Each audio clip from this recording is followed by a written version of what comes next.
actually.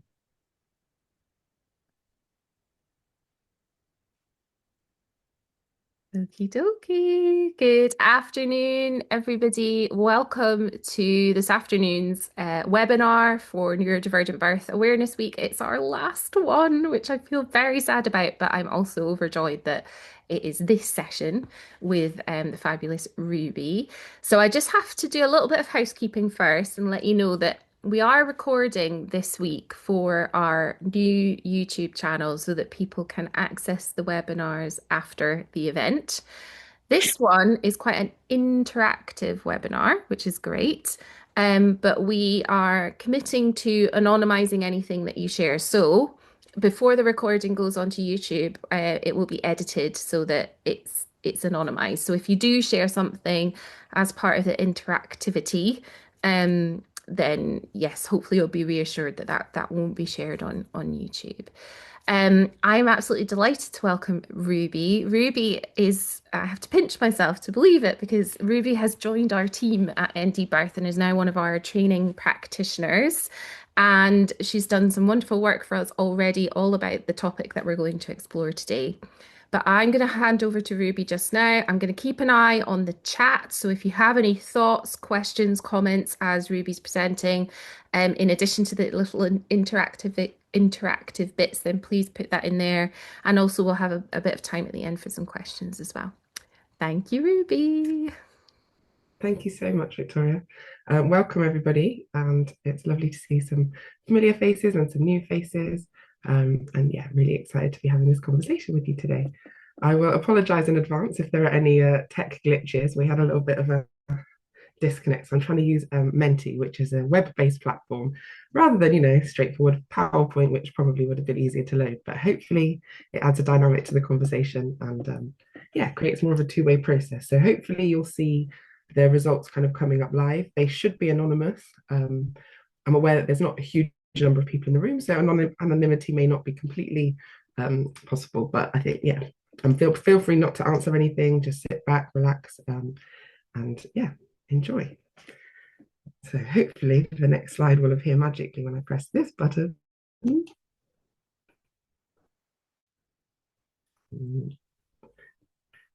But yeah, so as Victoria said, I'm Ruby. I am a training practitioner for ND Birth and have a background in racial equity, and I'm also an operations manager for a mental health charity that supports Black and racially minoritized communities, and I've worked in kind of community and maternity groups, and I can see some previous colleagues on the call, which is amazing.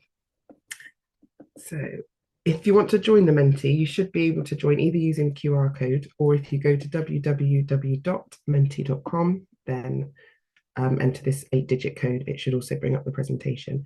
If you want to, then it makes it a little bit easier to interact. And it should be, that code should be available on each screen. So I'll give it a minute to load.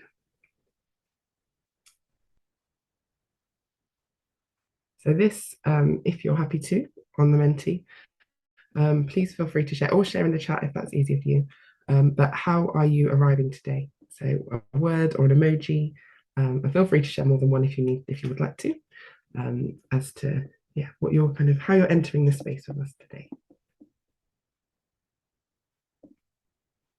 I feel like I should explain my overly Christmas attire. So it was my daughter's nativity this morning, and I'm wearing my Grinch earrings, Home Alone t-shirt, and yeah, it's making me feel very festive. But I think if I try and enter a word, it might glitch. So yeah, I'm just going to share that verbally. That's a good emoji, Joe. I like that melting feeling of just. I love this. So yeah, I think being conscious as well, I'll share this in a minute, but around the kind of content, so looking after yourself today and stepping away as you need to, taking a movement break, dance break, song break, whatever you need to do, feel free to turn your cameras off as needed as well. Oh, this is interesting. Interested, curious, excited. I love this. Feels very positive. Okay, so on to the next slide, hopefully.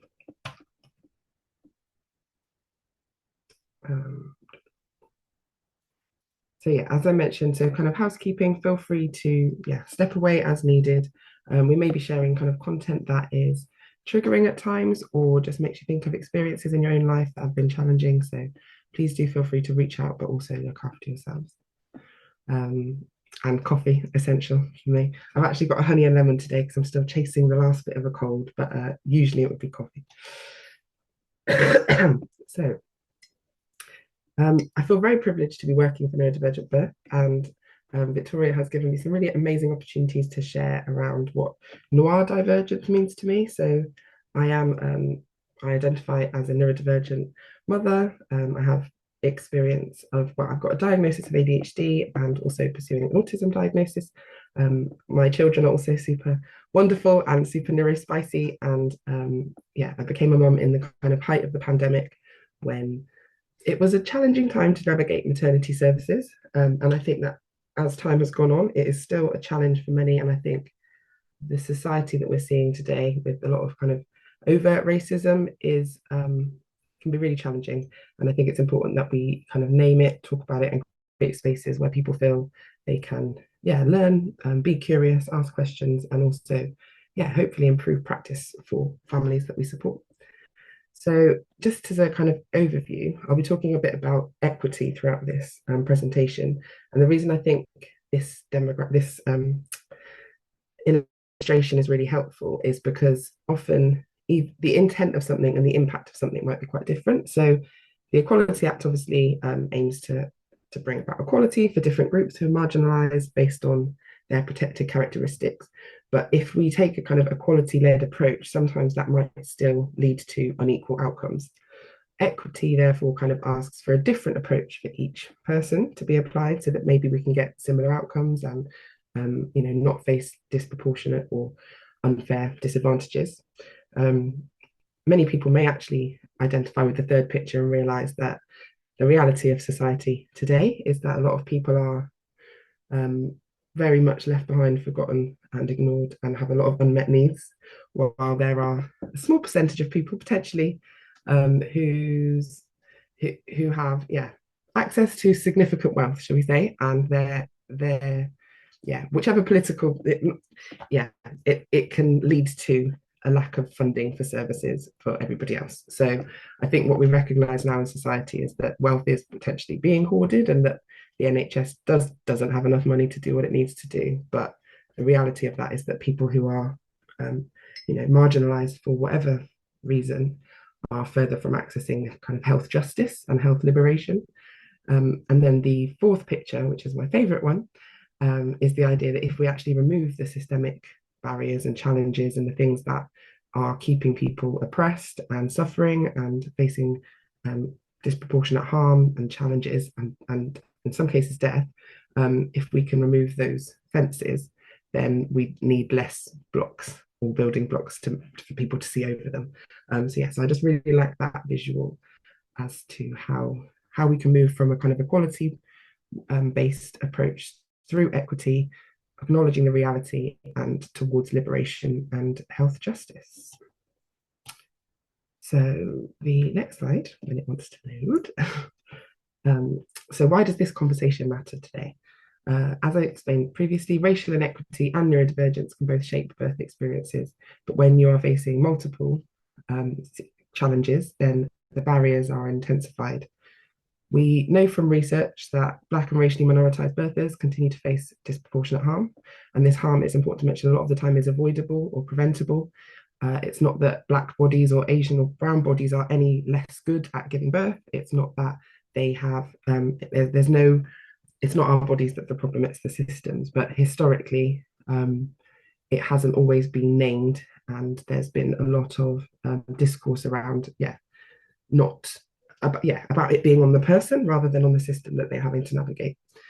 Again, when you layer in neurodivergence and an understanding that potentially your neurotype, so you may have ADHD or dyslexia or autism or many of the different neurodivergent conditions, is that can be very much dismissed and not taken into account when you're accessing birth services or any services really. Communication differences and sensory overload are often magnified when potentially language or culture play a part because people may have an assumption of what somebody with ADHD needs, but actually everybody is individual. And if your cultural background has, led to a difference in how you maybe present or your masking needs or what's expected of you by your family and friends and culture, that can also mean that your needs are missed and deprioritized. Trauma in medical settings is really important in that that can be historic, that can be even ancestral, it can be social, it can be that you may have had so many traumatic experiences in hospitals, and accessing perinatal support during your pregnancy and birth may actually be a trigger for some. And the idea that health liberation and neuro-inclusive practice is the goal rather than a system that has to constantly yeah, think it can't necessarily meet everybody's needs if it takes a one size fits all approach. But if the overall approach becomes more inclusive, then that should benefit us all. So, um, so this is another interactive activity, which hopefully feel free to take part in. No pressure if it feels uncomfortable. But this is a bit of a question to kind of look at the spread of how, and we'll talk about it a bit more again, but around how you may, in your, whether it's in medical experiences, healthcare, it could be in education, in any system, but how, and a time when you felt unseen, unheard, or unsupported, and whether you can identify that that might have been based on any of these protected characteristics. I have had to group them a little bit because there was only room for 8. But yeah, for example, it could be that you felt unseen due to your disability or your social circumstances or your sexuality and relationships. It could be that literature that's provided doesn't include you or you're one of the ways that you identify. So I think it should let you plot onto this graph. If it doesn't work, let me know because I can skip to the next one. But this activity should help kind of show the spread of how everybody has a characteristic across their lifetime, and you can move through different protected characteristics as well. So, for example, maternity and pregnancy may only impact you for 2 to 3 years of your life, but if you experience, significantly negative treatment during that time, then it kind of layers up to build a picture of, disadvantage, but really it's being disadvantaged because a lot of people feel happy about being pregnant, but once they have to navigate a system to do so, that maybe is where some of the challenges come in. This is really interesting. I was kind of guessing it might be skewed towards the neurodivergence corner, and I'm very sometimes research just confirms what you expect, but this is really interesting. And I think when we're looking at intersectionality, this is really what the crux of it is that each person's web and shape of the web will look different. But what we're trying to work towards is a system that can kind of encompass everybody's needs and bring together the things that we share, the things that we have in common, which is, wanting to be treated with respect and dignity and seen and heard and supported. So, thank you very much for taking part in my very informal visual research project. But I think that hopefully gives an example of how these things can be spread, and we will revisit this in a little minute. So the next slide, again, so ND Birth is a good example of an organisation that is led by people with lived experience and an understanding, kind of on a frontline level, as to what can be a positive difference, and I can think to experiences where maybe I didn't feel heard or understood, and actually what would have made a difference. So I feel very, as I said before, honoured to be able to support professionals who want to improve their understanding, but also, create and hold space for people who are going through something similar. So, as we said before, pain, distress, and confusion can often be dismissed, which is confounded if you have neurodivergence and potentially a different cultural background to the person providing your care.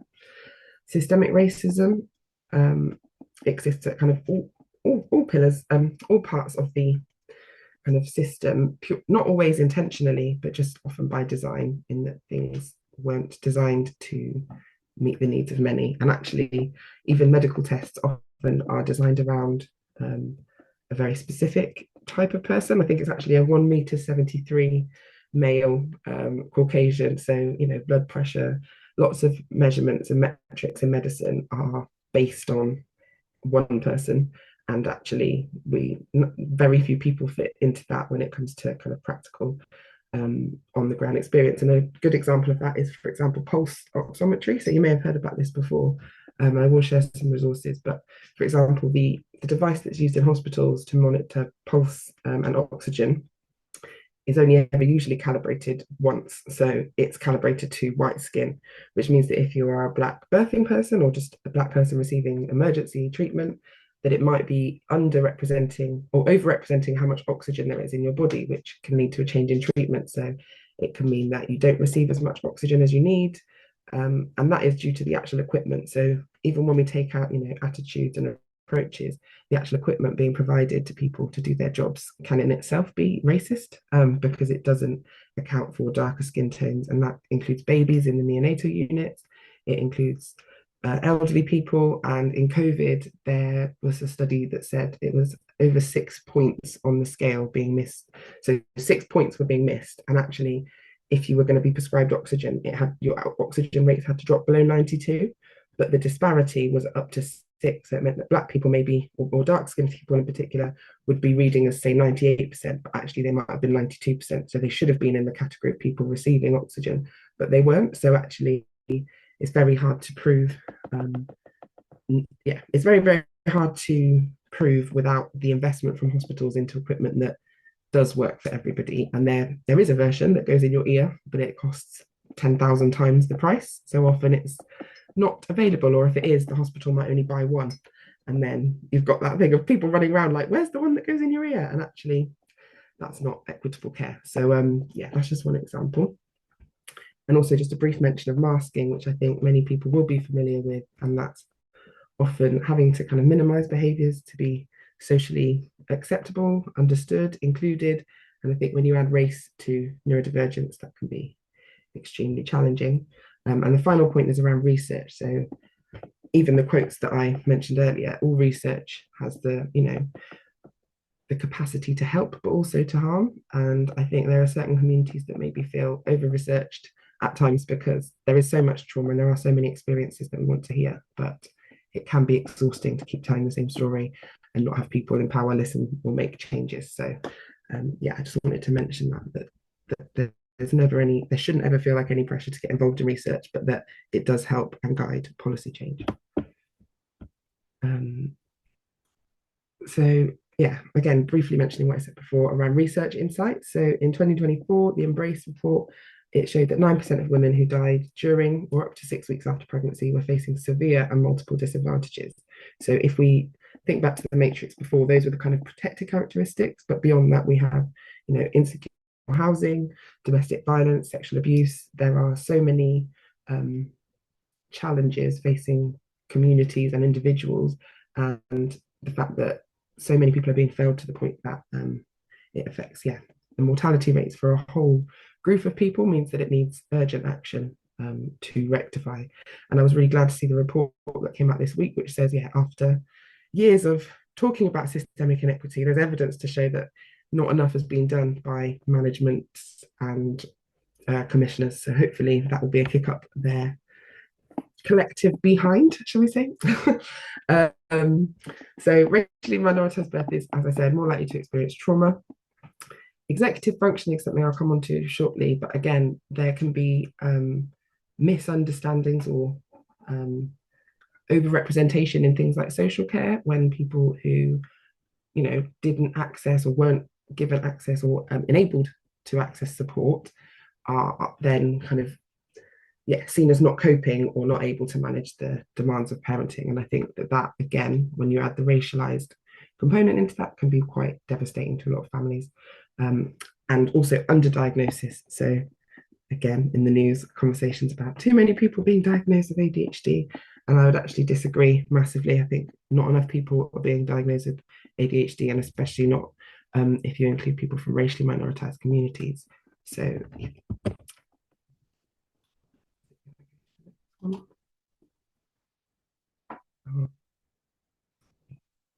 So this is a bit more of a, oh, sorry. So I'm just going to give a very brief overview of the four pillars. So this is one of the kind of core elements of the neurodivergent birth training, and I think this is how we can, one of the ways that we can improve care. And if we look at these individual pillars through kind of a racialized lens, but also how they impact on your birth experience, your early parenting experience.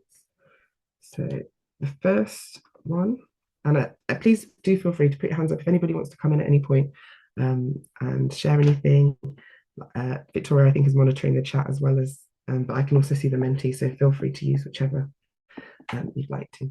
So a good example, so within sensory processing, examples here, it could be the noise, the lighting, the touch, movement, the many invasive procedures that have to happen often when you are, or not have to, but that can happen when you're in a birthing environment. Often people who are resistant to certain treatment can be seen as non-cooperative. And again, that often puts a kind of a haze over the care that you receive. And I've seen it written in notes. I've seen it written in my own notes, non-cooperative, not giving consent, not engaging, when really it was actually, I'm trying to manage my own sensory environment. I'm trying to reduce the amount of people in and out. I'm trying to reduce the amount of times that people need to touch me. But it often is seen as non-cooperation, especially when a lot of the time healthcare providers have to be driven by kind of risk or feel that that risk is the primary focus. So yeah, and for me, I'll give an example. Sensory processing. I found the feeling of nappies actually really overwhelming on a sensory level. I don't like kind of like artificial textures generally, but nappies, I had no idea how much I was going to dislike it. And I felt almost guilty, to be honest. I was like, everybody always, talks about how much they love this, but like changing their baby's first nappy. And I remember feeling like, I wish I had gloves. And is that really weird? And people are going to be like, why does she need gloves?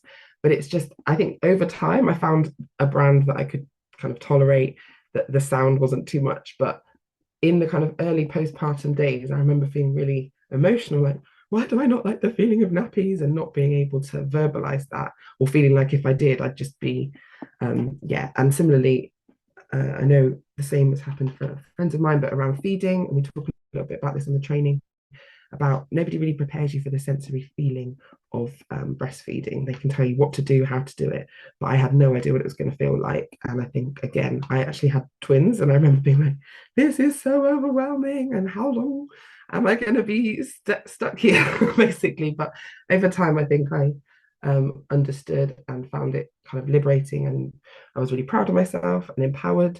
But it definitely, yeah, it changed how those early days for me, because nobody really explained what it would feel like. So pillar two, which we move on to, how did I type you? So communication. I think if you have ADHD or autism or any kind of form of neurodivergence, dyslexia, dyscalculia, which is a hard word to say, you may experience differences in processing, in expression, and understanding.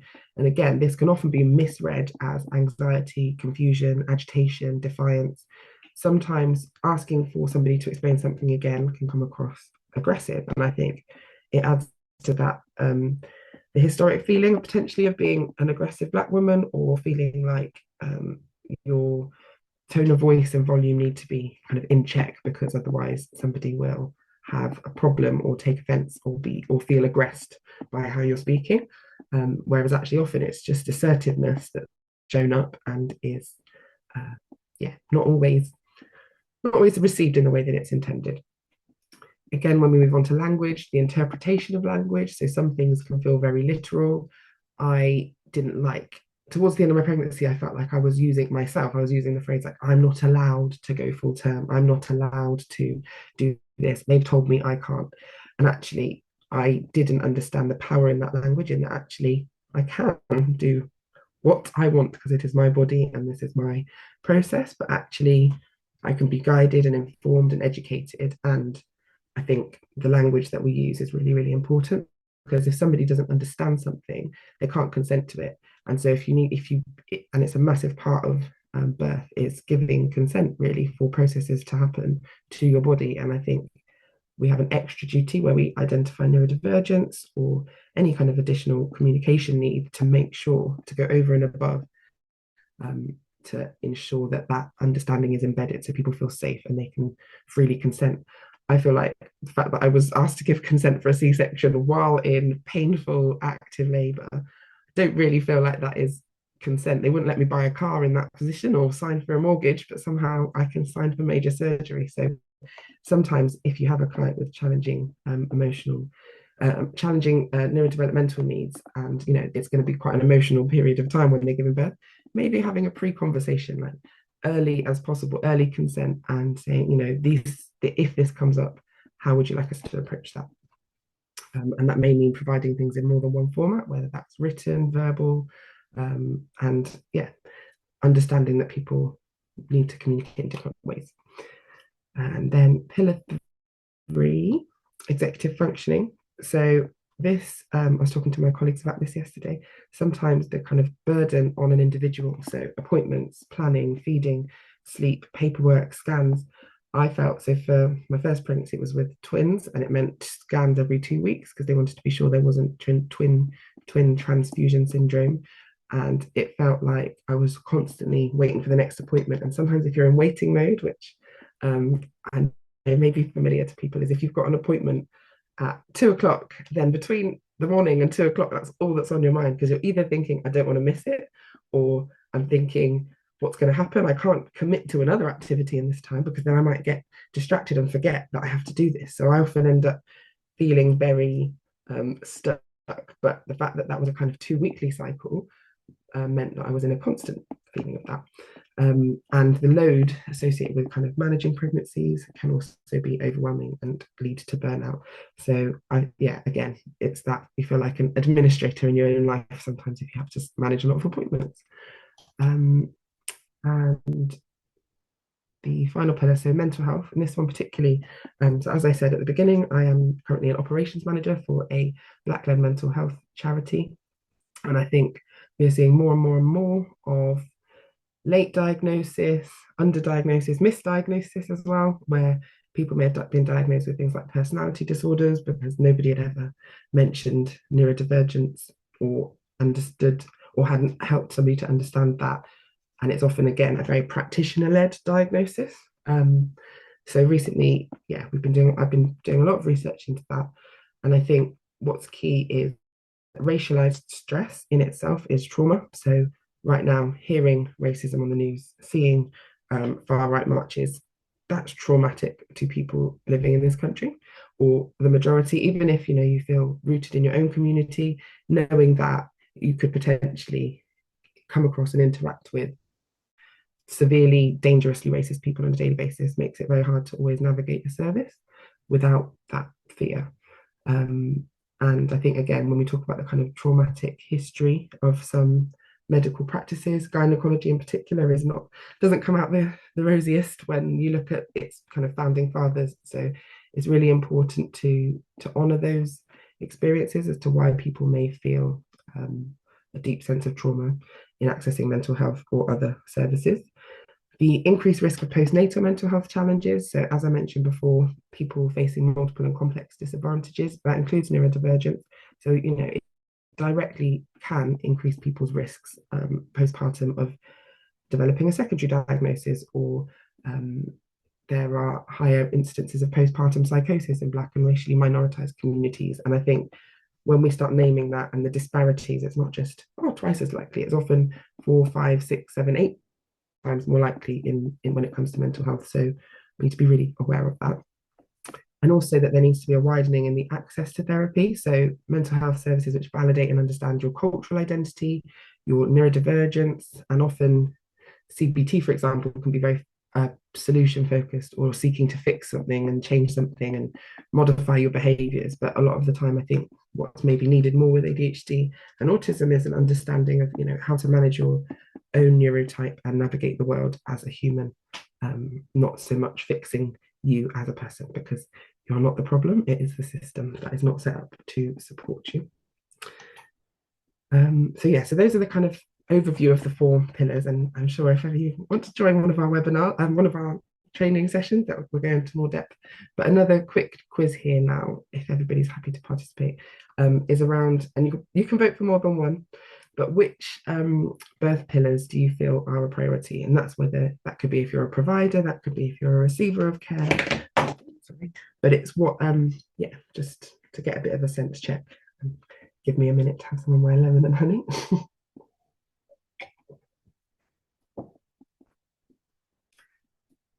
And I think, again, this activity, we move through fluctuating things, so it can kind of layer up in that your sensory needs might change massively after birth. I was on a really interesting online meetup last night, and people were talking about how over the Christmas holidays, and you're visiting people and them having the TV on loud and not being able to change the central heating and lots of different things where you have to compromise and change, because of environmental challenges. And actually, I was really thinking about the four pillars, and I was like, maybe it can help people who are at Christmas because it's a time when everything is amplified and intensified, and you have to honor your boundaries. And yeah, so I chose some Christmas colours for this one for that particular reason. But also, they feel like colours from Wicked, which at the moment is my hyper focus. So brilliant. Thank you very much for sharing those. And I think, yeah, it's really, really key. Communication being the biggest one is key because I think, yeah, it really can help put you in the driving seat of your own experiences if people communicate properly. Okay, so magically it will change.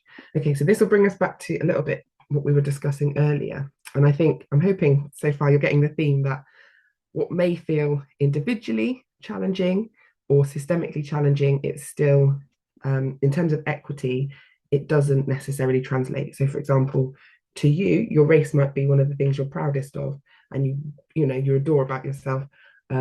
Similarly, it could be that you love the age that you're at, and you're feeling like really in your best era, but that systemically, it might not be that you're being provided for based on the age category that you fall into. And I hope this works, but basically the idea is that the two axes is one, where is whether you feel like on a personal level, this is causing a barrier or a challenge or an imbalance, or whether systemically, and you can kind of vote on both axes, and it should then give us some results. We shall see what happens, but yeah, so for example, often neurodivergence might be talked about as a superpower, and personally, you might be really delighted that you can remember facts or connect with people on a different level, or might have a really fast memory for certain things, but equally you may find it really challenging because you get given a lot of information and it's sensory and kind of content overload, and that therefore it's a system challenge, in that if the system wasn't doing that, then it may not feel like a personal challenge or disadvantage. So hopefully this exercise will show that often, well, I'll let you all answer if it works, and we will see what happens. And obviously, you don't have to answer all of the questions, or any, if you don't want to. I don't think it's going to let me do mine. And again, yeah, this is just around how we can really change the narrative. Because again, when we're talking about race, often people say, oh, disadvantaged, or racially disadvantaged. And that's what we're really saying is a victim of systemic racism.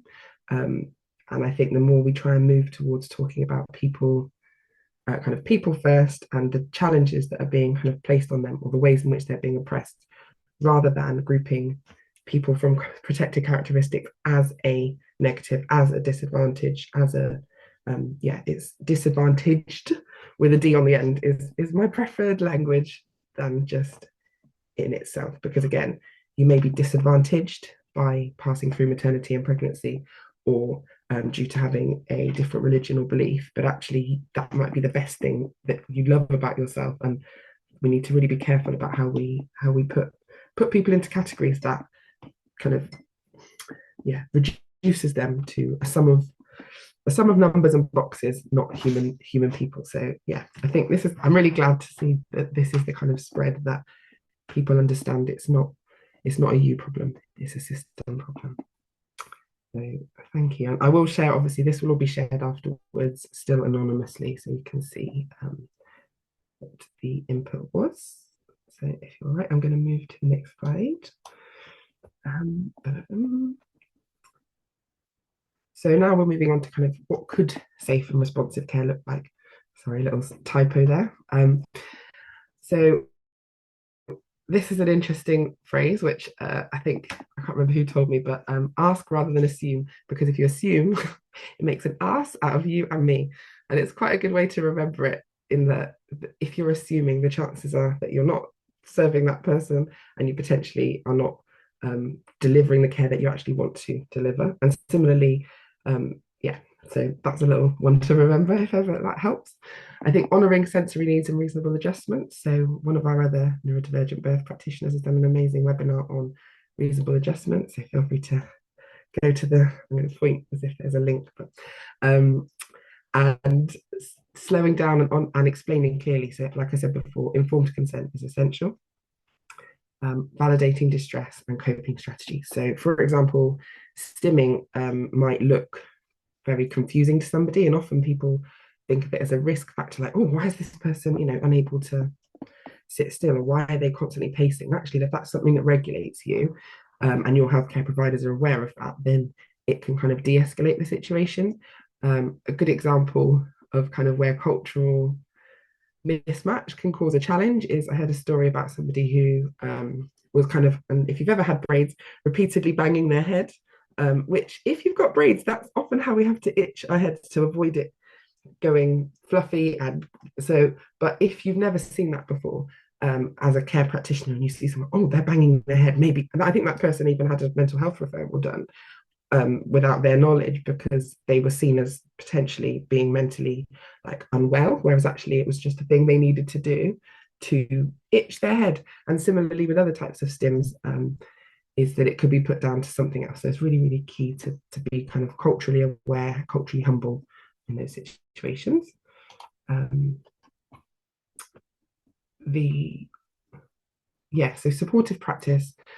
This focus is for birth workers, and I guess being trauma informed. So that can mean a lot of things, but being aware that so many people in today's society are dealing with so many unspoken traumas, experiences that have left them feeling vulnerable or just overlooked and harmed, really. So it's really important to be aware of that.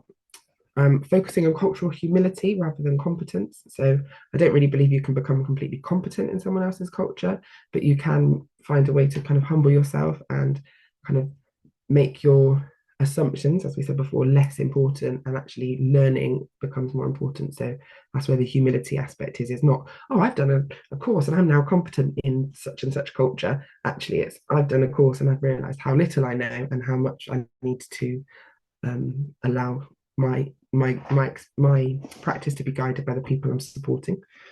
And yeah, clear next steps and transfers of care. I think I explained that a little bit better in the next slide, which is yeah, so if you can, partner with local community groups and refer as early as possible so that somebody feels held.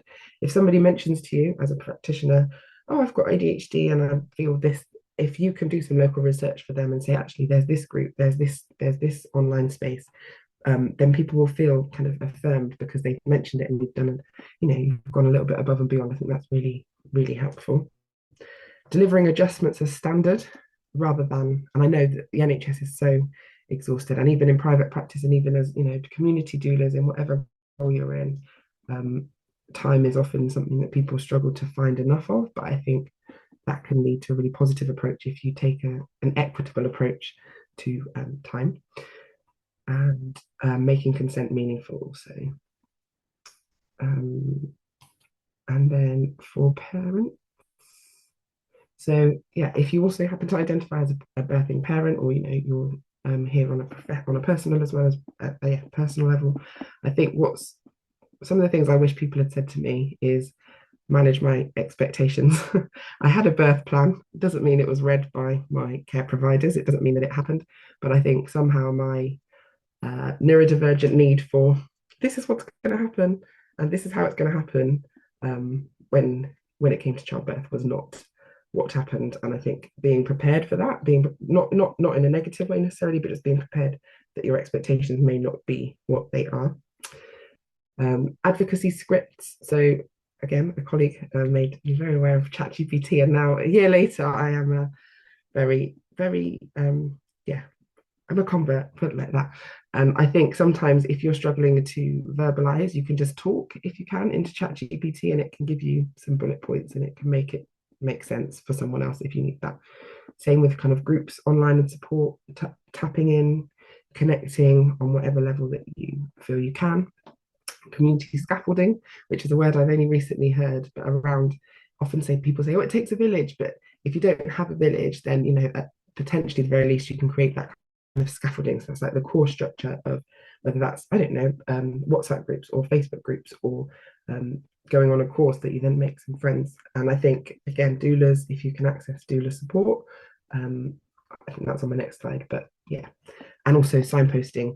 Just another Christmas reference, but make a list and check it twice. If you can, have a list of kind of your immediate contacts. So if things become challenging for you, who's your first person to call? Who's your second person to call? Who's your third person to call? Because in the moment, it might be that there is someone who happens to be awake every night because they are up doing something. And actually, if you can be like, oh, 2 a.m., if I'm really struggling, who could I call? And those that just preparing in whatever possible way to kind of safeguard your mental health. Um, and also, so yeah, writing a needs list, taking it with you. If you need to write it on an iPad or some sort of tech, taking that with you so that you can just hand it over and say this is what I need you to know about me, rather than having to recall a load of facts. Consider a neurodivergent trained doula or apply to the Doula Access Fund. I remember when I was pregnant, I would have loved at the time to have had a doula, but it didn't seem financially possible for me. And now I'm so glad to know that there are agencies that are making access possible, such as NDVET and others. Um, Using simple tools. So again, if you can make like a symptom tracker, there's some apps that you can have on your phone so that when you're actually in a space, you don't have to, because I feel like in medical, if you've ever experienced medical gaslighting, it can often feel like you're begging for access to a service or a diagnosis or support. Specifically with neurodivergence, it's like I feel like I'm pleading my case in the witness box, like, I promise I really actually do need help. And that isn't often a nice place to be in. So if you can say, actually, this is the symptoms I experience, and I get time blindness. For me, with ADHD, time is not a line, it's like a spiral. It doesn't kind of go from A to B, it goes like up, down, all around, backwards, forwards, wiggly, wiggly. Um, so yeah, those can be helpful tools. And again, consider connecting with community groups if you can, because that solidarity and support in those early days is really important. And I think I have one more slide. Yes, so before I open it up to kind of questions, comments, and further discussion, it'd be really nice to know what is one thing that you're taking with you today. So yeah, whatever it is that you're taking with you away from this space, even if it's just been the chance to sit quietly for 45 minutes on a December afternoon. But I'm really glad to been able to share this space and have this conversation. And yeah, very, very keen to hear from people. I will share some resources at the end as well. But I think the conversation is moving forwards, and as I mentioned in the blog and on the podcast, is there's recognition of how racial disparities affect care and understanding across lots of different um, areas. But I think what we need to do now is really work kind of work together, work collectively, and keep learning and keep being curious and keep trying to understand, but not dismissing the 20 to 30 years of evidence and research that says a lot of it that just says racism and racism itself, not just interpersonal, but systemic racism is causing challenges. And same with ableism, homophobia, all of the isms are the problem, not the people in those categories. And I think we really need to just hold that and keep keep showing up and recognizing people's intrinsic self-worth and self-value, not just focusing on a strengths and assets based approach to supporting people rather than always focusing on the deficits and the challenges. I'm loving seeing these answers come in. This is really lovely. So yeah, but thank you very much, everybody, and I'm very happy to answer any questions. Thank you so much, Ruby. I've absolutely loved the interactivity of this session. I think that's incredibly, like for me, it's very accessible in terms of being neurodivergent friendly. It's kept me very engaged and I've loved, yeah, the web in particular. I was like, oh, this is amazing. Um, I also felt heartbroken at times, when you were talking about some of the language around defiance and somebody being non-cooperative or aggressive. It just kind of reinforces how quick people can be to think of malintent rather than somebody communicating that they're struggling and they have support needs that are not being met. So thank you for highlighting that. I've got one question, and if anyone else has a question as well, please do put it in the chat or feel free to come on camera and ask Ruby. You spoke about racialized stress, and it really made me just think of the word hypervigilance because at the moment, people must be navigating, if you're pregnant at the moment and you're seeing everything that we're seeing in the media and just how hypervigilant that must make you feel on a daily basis. And if somebody is perhaps a midwife listening to this and they're thinking, okay, how can I support somebody, for example, a Black pregnant mother who's coming into our unit into onto labor ward and they might be in this state of like real hypervigilance. How can I support them to feel safe and safe enough to kind of give birth in that environment? That's a beautiful question, and I wonder if my colleague Natalie wants to come in on this. But we've talked before about and she was trying to explain to me around kind of armor and how often you have to go out with a sense of armor in advance so that you're protected again against those microaggressions, but also the macroaggressions and the intersectionally kind of oppressive treatment that often happens. So yeah, I won't put her on the spot, but if she does want to, please do jump in. But I think yeah, just it's really key that not everybody is treated the same, and that again, like you meet people as you find them. But yeah,